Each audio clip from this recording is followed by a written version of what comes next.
বিষয় নিয়েছি চূড়ান্ত হার জিত। কথাটা বাংলায় নিয়েছি বোঝার জন্য। চূড়ান্ত হার জিত অর্থাৎ আপনার আমার জীবন শেষ। কি শেষ? জীবন শেষ। রব বলে মিনহা খালাকনাকুম ওয়া ফিহা নুঈদুকুম ওয়া মিনহা নুখরিজুকুম তারাতান উখরা। সনাতন ধর্মাবলম্বীরা বলে পূর্ণ জন্ম আছে, বৌদ্ধ ধর্মাবলম্বীরা বলে পূর্ণ জন্ম আছে, আমার আল্লাহ কোরআনে আয়াতে বলে পূর্ণ জন্ম আছে, তবে জন্মস্থানটা আলাদা, ভিন্ন। খেয়াল করুন, রব বলতেছেন কোরআনে মিনহা খালাকনাকুম, বান্দা তোমার আমি মাটি থেকে সৃষ্টি করেছি, ওয়া ফিহা নুঈদুকুম, মাটিতে ফিরিয়ে নেব, ওয়া মিনহা নুখরিজুকুম তারাতান উখরা, আমি তোমাকে আবার এই মাটি থেকে তুলবো। মাটি থেকে সৃষ্টি করেছি, মাটিতে মিশাবো, বা মাটি থেকে তুলবো। মাটি থেকে যে তুলবে সেটার সেই জায়গার নাম হচ্ছে হাশরের ময়দান। রব শিখিয়ে দিচ্ছে, বান্দা তুমি যখন সালাত আদায় করবা, কোরআনের ভূমিকা যখন শুরু করবা, তখন ওই হাশরের ময়দানে আমাকে সবাই যে নামে ডাকবা সেটা আমি তোমাদেরকে দিয়ে দিলাম। আমি আলোচনার ভূমিকায় এই আয়াতের টুকরাটা পাঠ করেছিলাম। টুকরাখানি হচ্ছে এই মালিক ইয়াউমিদ্দিন, অর্থ হচ্ছে এই বিচার দিবসের মালিক, বিচার দিবসের মালিক, বিচার দিবসের মনিব, মহাজন। চূড়ান্ত আলোচিত হবে তখন হাশরের ময়দান। মিনহা খালাকনাকুম ওয়া ফিহা নুঈদুকুম ওয়া মিনহা নুখরিজুকুম তারাতান উখরা। বান্দা মাটি থেকে সৃষ্টি করেছি, করে দুনিয়াতে পাঠিয়েছে, মাটিতে মিশাবে কবরের জগৎ, তারপর আবার তুলবে পুনরায় হাশরের ময়দান, পূর্ণজন্ম।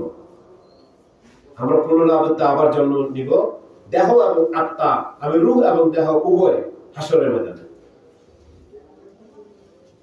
কোথায়? হাশরের ময়দানে। সেখানে সবাই বলবে নফসি নফসি। এই কথাগুলি আমার নবী মেরাজ থেকে এনে আমাদেরকে দিয়েছেন। হাশরের ময়দানে সবাই নফসি নফসি বলবে। কি করবে? আল্লাহ রাসূলকে আল্লাহ সুবহানাহু ওয়া তাআলা মেরাজে নিয়ে দেখাইছে হাশরের ময়দান কেমন হবে, কি করবে। আল্লাহ নবী বলতেছেন হাশরের ময়দানে সবাই নগ্ন থাকবে। মা ফাতেমা কি ইয়া রাসূলুল্লাহ, এটা কি হয়?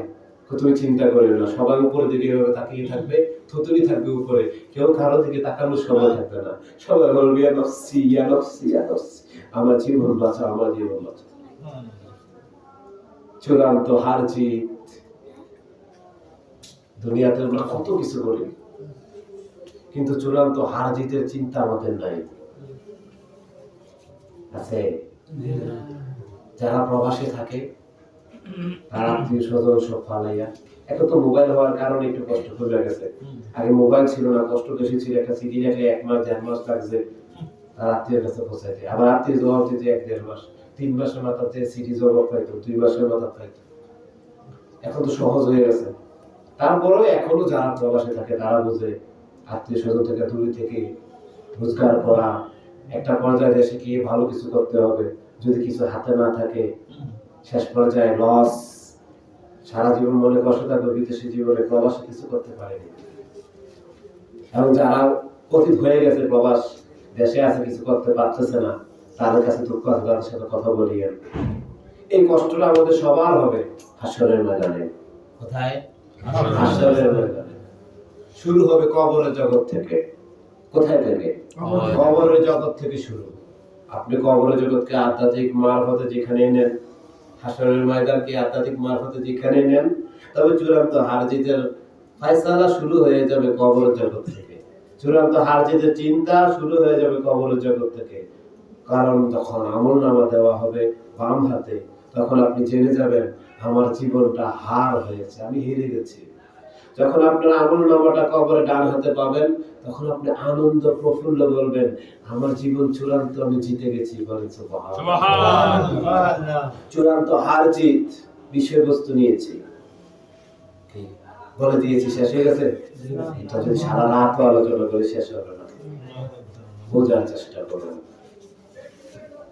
আমি আবার দুনিয়ার দিকে তাই দুনিয়ার দিকে তাকাই না, দুনিয়ার কথা নিয়ে আসি ভিতরে ভিতরে ঢোকার জন্য, যেন কথাটা লাগে, কাটা গায়ে যেন লবণ ছিল মারতে পারে। কি করতে পারি?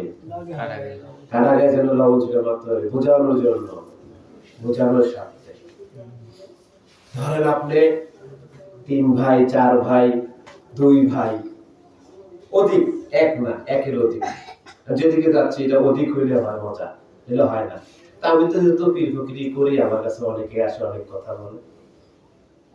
এক ফ্যামিলির বড় ভাই আমার কাছে বলল, আমরা যখন রোজগার করি আমার আব্বার টাকা দিয়ে আমাদের সংসার চলতো, আমার টাকাটা জমাইয়ে আব্বা জমি কিনছে, বাড়ি করছে। আর যখন আব্বা জমি কিনছে, বাড়ি করছে, তখন তারা সবাই খুশি প্রফুল্ল, আমাদের বাড়ি হয়েছে সুন্দর, তাই না? নিজের বেলা আনেন, আমরা ভাই সবাই আনমেরিড, কেউ ছোট বড়, বড় জনের টাকা দিয়ে বাবা বাড়ি করেছে, সবাই খুশি না? কেউ অখুশি আছে? সবাই খুশি, মহান খুশি।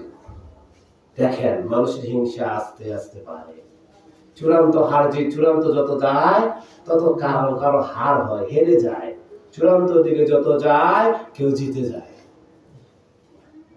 এই জন্য রব বলেছেন, বলো বারবার আমার কাছে চাও, রব্বানা আতিনা ফিদ দুনিয়া হাসানাতাও, হে রব তুমি আমাদের দুনিয়ার জন্য কল্যাণ করো। তারপরে সাথে সাথে বলতেছেন, ওয়া এবং ওয়াফিল আখিরাতি হাসানাতাও, আখিরাতের জন্য আমার কাছে কল্যাণ চাও। যখন বান্দা এভাবে চাইবে, তখন যেভাবে সে আনমেরিড শিশু, যুবক অবস্থায় তার পরিবারের উন্নতি দেখে প্রফুল্ল হয়েছে, আনন্দে মতোয়ারা হয়েছে, শেষ পর্যায়ে তখন সে আনন্দে মতোয়ারা হয়ে প্রফুল্ল হয়। কিন্তু যদি সে এই জায়গায় না থাকতে পারে, রব আমাকে দুনিয়াতে কল্যাণ করেন, আখিরাতে কল্যাণ করেন, পরক্ষণে সে পস্তায়, ধোঁকাবাজি করে। কি করে? ধোঁকাবাজি করে। কেমন ধোঁকাবাজি করে?